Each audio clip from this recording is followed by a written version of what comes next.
ঝালকাঠির কাঠালিয়ায় এক ছাত্রের মাথার ভিতর ঢুকে আছে চাকুর ভাঙা অংশ। জীবন মৃত্যুর সন্ধিক্ষণে দাঁড়িয়ে সরকারি বরিশাল কলেজের ছাত্র বেল্লাল হোসেন।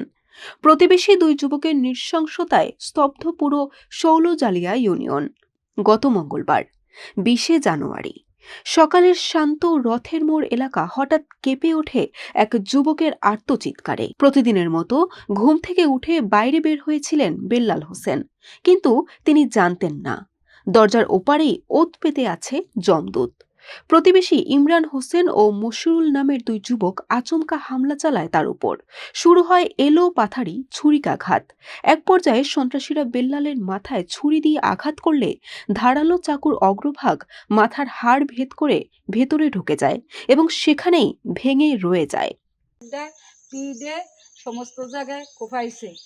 এর পর চিল্লি অটোওয়ালা গাড়ি চিল্লি আমি দৌড়ে যাই, দেখি আমার পোলা মাথায় ছোড়া ভাঙ্গা।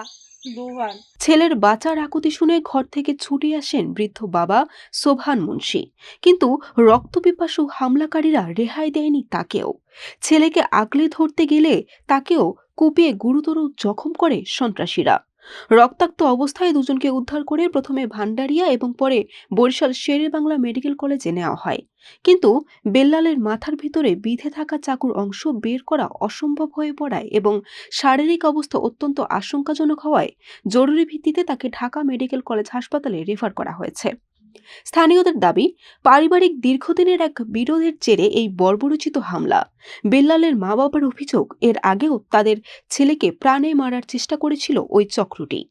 ঘটনার পর থেকে অভিযুক্ত ইমরান, মশিউল এবং তাদের বাবা মোশাররফ হোসেন পলাতক। তাদের বাড়িতে গিয়ে দেখা যায় শুনশান নীরবতা। এমনকি ঘটনার পর থেকে পরিবারের পুরুষ সদস্যরা আর বাড়ি ফেরেননি। শুধু বেল্লাল নয়, স্থানীয় বাসিন্দা মোহাম্মদ মিলনের মতো অনেকেই বলেছেন এই যুবকের উগ্রতার কথা। এক মেধাবী ছাত্রের জীবন আজ অনিশ্চয়তার মুখে।